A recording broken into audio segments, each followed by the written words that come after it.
I love you too. খবৰ ভাল সবৰে সবৰে ভাল কাৰ কাৰ বেয়া কোনোবাই কোৱা নাই ভাল বুলি ভাল নে বেয়া সকলোৰে ভাল ঠিক আছে মই অলপমান কৈ দিওঁ হ'ব আমাৰ মাজত উপস্থিত অসমৰ সন্মানীয় শিক্ষামন্ত্ৰী ৰনোজ পেগু ডাঙৰীয়া আমাৰ মাজত উপস্থিত অসম চৰকাৰৰ বন আৰু পৰ্যটন সংৰক্ষণ আদি বিভাগৰ বন আৰু পৰিৱেশ সংৰক্ষণ বিভাগৰ সন্মানীয় মন্ত্ৰী চন্দ্ৰমোহন পাটোৱাৰী ডাঙৰীয়া অসম চৰকাৰৰ সন্মানীয় কৃষি মন্ত্ৰী অতুল বৰা ডাঙৰীয়া সন্মানীয় বিধায়ক মানৱ ডেকা ডাঙৰীয়া আমাৰ মাজত উপস্থিত শিক্ষা বিভাগৰ উপদেষ্টা ডক্টৰ ননীগোপাল মহন্ত ডাঙৰীয়া আমাৰ মাজত উপস্থিত উচ্চ শিক্ষা বিভাগৰ সচিব নাৰায়ণ কোঁৱৰ ডাঙৰীয়া অসম উচ্চতৰ মাধ্যমিক শিক্ষা সংসদৰ অধ্যক্ষ ৰুক্ম গোহাঁই বৰুৱা ডাঙৰীয়া আমাৰ মাজত উপস্থিত উচ্চ শিক্ষা বিভাগৰ সঞ্চালক ধৰ্মকান্ত মিলি ডাঙৰীয়া হিৰো মটৰ্ছৰ বি স্বামীনাথন ডাঙৰীয়া উপস্থিত শিক্ষাগুৰুসকল অতিকে মৰমৰ ছাত্ৰ ছাত্ৰীসকল আৰু আপোনালোকৰ লগত অহা আমাৰ শ্ৰদ্ধাৰ পিতৃ মাতৃ আৰু অভিভাৱকসকল আজিৰ এই সুন্দৰ মুহূৰ্তত প্ৰজ্ঞান ভাৰতী আঁচনিৰ এটা অতি গুৰুত্বপূৰ্ণ অংশ উচ্চতৰ মাধ্যমিকত প্ৰথম বিভাগত উত্তীৰ্ণ ছাত্ৰীসকলৰ বাবে স্কুটি আৰু ৭৫% নম্বৰ লাভ কৰা ছাত্ৰসকললৈ যি স্কুটি বিতৰণ কাৰ্যসূচী আমি হাতত লৈছো সেই অনুষ্ঠানত যোগ দিবলৈ অহা মই সকলোকে আদৰণি জনাইছো প্ৰথমতে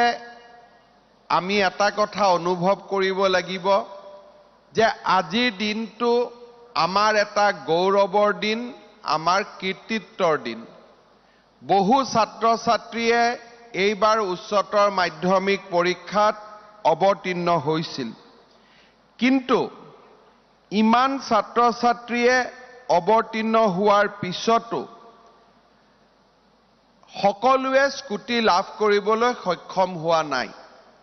এই স্কুটি আমি কাক দিছো যিসকল ছাত্ৰীয়ে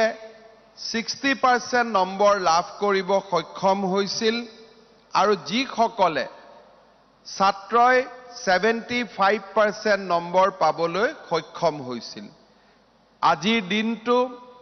আমাৰ কীৰ্তিত্বৰ এক স্বীকৃতিৰ দিন আমাৰ জীৱনৰ এটা মাইলৰ খুঁটা আমি অতিক্ৰম কৰাৰ মুহূৰ্তত সমাজে আগবঢ়োৱা অভিনন্দন আৰু শুভেচ্ছাৰ দিন আৰু আজিৰ দিনটোত মই মোৰ অতিকে মৰমৰ ছাত্ৰ ছাত্ৰীসকলক বহুত অভিনন্দন জনাইছো আৰু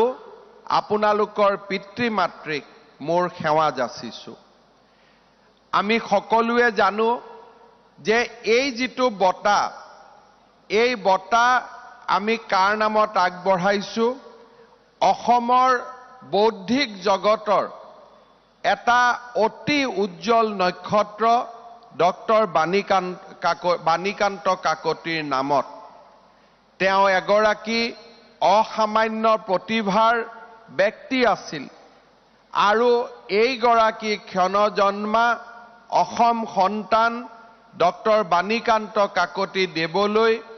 আজিৰ এই সুন্দৰ মুহূৰ্তত মই শ্ৰদ্ধা আগবঢ়াইছো উচ্চ মাধ্যমিকত যিসকলে প্ৰথম বিভাগ লাভ কৰে বা আজিকালি ষ্টাৰ নম্বৰ পোৱা সকলক আমি আনন্দৰাম বৰুৱা বঁটা প্ৰদান কৰোঁ আৰু উচ্চতৰ মাধ্যমিকত প্ৰথম বা ৭৫% নম্বৰ লাভ কৰা ছাত্ৰী আৰু ছাত্ৰসকলক আমি ডক্টৰ বাণীকান্ত কাকতি বঁটা প্ৰদান কৰোঁ। এই দুইগৰাকী ব্যক্তি আছিলে অসমৰ বৌদ্ধিক ইতিহাসৰ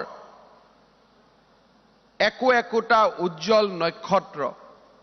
আমি সদায়ে বিচাৰো আমাৰ ছাত্ৰ ছাত্ৰীসকলে আনন্দৰাম বৰুৱা বা ডক্টৰ বাণীকান্ত কাকতিৰ দৰে অসামান্য প্ৰতিভাৰ অধিকাৰী হোৱা উচিত। আপোনালোকে মনত চিন্তা কৰক যে আপোনালোকৰ মেধাই যদি মাত্ৰ 3rd গ্ৰেড 4th গ্ৰেডত চাকৰি বিচাৰিবৰ কাৰণে আপোনালোকক বাধ্য কৰে তেতিয়াহ'লে আপোনালোকে নিজৰ মেধা শক্তিক অৱমাননা কৰা হ'ব। জ্ঞানৰ পৰিধিৰে আজি মই যিবিলাক ছাত্ৰ ছাত্ৰীৰ নাম লৈছো তেওঁলোক আম্বানীৰো সন্তান নহয়, টাটাৰো সন্তান নহয়, সাধাৰণ মধ্যবিত্ত পৰিয়ালত জন্মগ্ৰহণ কৰা ছাত্ৰ ছাত্ৰী আজি সমগ্ৰ বিশ্বতে চমৎকাৰ সৃষ্টি কৰিছে। কাৰণ উদ্ভাৱন হয় মধ্যবিত্ত সমাজখনৰ পৰা, উদ্ভাৱন হয় দৰিদ্ৰতাৰ পৰা, উদ্ভাৱন কেতিয়াও আধ্যবন্ত আৰু চহকী সমাজৰ পৰা হ'ব নোৱাৰে। সেইবাবে মই আমাৰ এই বছৰৰ ডক্টৰ বাণীকান্ত কাকতি বঁটাৰে বিভূষিত হোৱা ছাত্ৰ ছাত্ৰীসকলক নতুন দিনৰ নতুন পথৰ সন্ধান কৰিবলৈ আহ্বান জনাম। শিক্ষা বিভাগক মই ধন্যবাদ জনাইছো যে কোভিডকালীন পৰিৱেশ বাদ দি আমি এই প্ৰজ্ঞান ভাৰতী আঁচনি অসমৰ ছাত্ৰ ছাত্ৰী আৰু বিদ্যায়তনিক সমাজখনৰ কল্যাণৰ বাবে আগবঢ়াই লৈ যাব পাৰিছো। আজি আমি ইয়াতে যি স্কুটি ডিষ্ট্ৰিবিউচনৰ কাম আৰম্ভ কৰিছো, ডিচেম্বৰ মাহৰ ভিতৰতে সমগ্ৰ অসমৰ প্ৰতিখন জিলাতে এই কাৰ্যসূচী আমি সমাপ্ত কৰিম। কাৰোবাৰ দিন এদিন আগত আহিব, কাৰোবাৰ দিন 5 দিন পিছত আহিব, কিন্তু ডিচেম্বৰ মাহৰ ভিতৰতে আমি অসমৰ প্ৰতিগৰাকী এই আজিৰ নিৰ্বাচিত ছাত্ৰ ছাত্ৰীৰ হাতত আমাৰ আশীৰ্বাদ হিচাপে, আমাৰ শুভেচ্ছা হিচাপে আমি একোখন স্কুটি তুলি দিম। এই স্কুটিখনে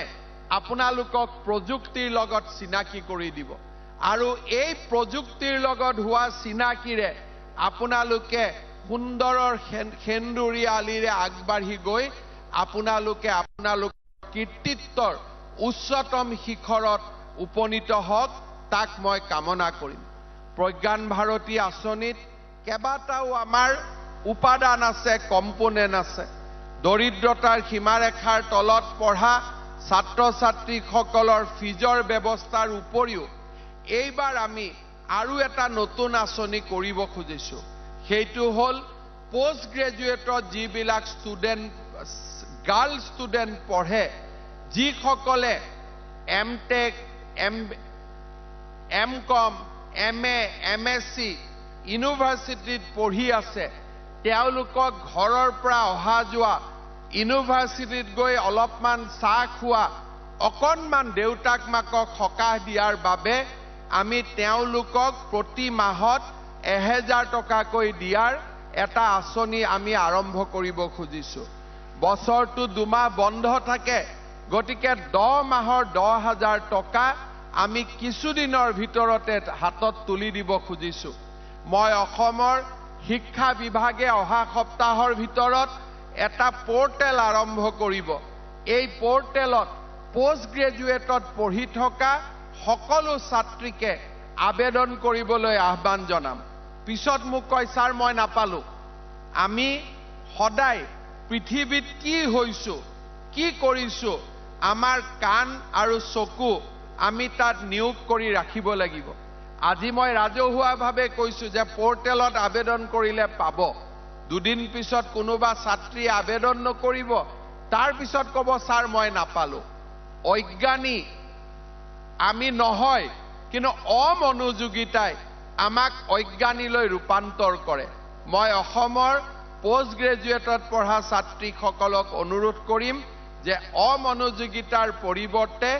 আপোনালোকে অত্যন্ত মনোযোগেৰে পৰ্টেলত আবেদন কৰক আপোনালোকে এই 10,000 টকা প্ৰতি মাহত 1,000 হিচাপত লাভ কৰিব অনাগত দিনত ৰাজ্যৰ বিত্তীয় পৰিস্থিতিৰ উন্নতি হোৱাৰ লগে লগে গ্ৰেজুৱেশ্যন পঢ়ি থকা ছাত্ৰীসকলকো এই আঁচনি যেতিয়াই যিটো বছৰতে আমি কৰিব পাৰো আমি কৰাৰ বাবে চেষ্টা কৰিম আমাৰ লক্ষ্য হ'ল যে পিতৃ মাতৃক অলপ সকাহ দিয়া যাতে পিতৃ মাতৃৰ কিছু দায়িত্ব আমি ল'ব পাৰো আৰু তাৰ বাবে আমি অৰুণোদয়ৰ পৰা প্ৰজ্ঞান ভাৰতীলৈ এই ধৰণৰ আঁচনি আমাৰ অসমখনত আমি ৰূপায়ণ কৰিবলৈ আৰম্ভ কৰিছো শিক্ষা বিভাগক মই পৰামৰ্শ দিম যে লাহে লাহে আমি যি অহা বছৰবিলাকত স্কুটি দিম ফসিল ফুয়েলৰ স্কুটিৰ পৰিৱৰ্তে ইলেক্ট্ৰিকত চলা স্কুটি আমি দিয়া আৰম্ভ কৰিব লাগে যাতে লৰা ছোৱালীয়ে তেলৰ বাবে টকা পইচা খৰচ কৰিব নালাগে মই অনাগত বছৰবিলাকত ইলেক্ট্ৰিকেল চালিত স্কুটিৰ বাবে চিন্তা কৰিবলৈ শিক্ষা বিভাগক মই আহ্বান জনাম পুনৰ এবাৰ আজিৰ এই সুন্দৰ দিনটোত বাণীকান্ত কাকতি বঁটাৰে বিভূষিত অসমৰ আটাইবোৰ ছাত্ৰ ছাত্ৰীক উষ্ণ অভিনন্দন জনাইছো আৰু তেওঁলোকৰ কীৰ্তিত্ব আপোনালোকৰ কীৰ্তিত্বৰ এই অমৃতৰ দিনটোত একোগৰাকী অমৃত সন্তান হিচাপে আপোনালোকক মই অভিনন্দন জনাইছো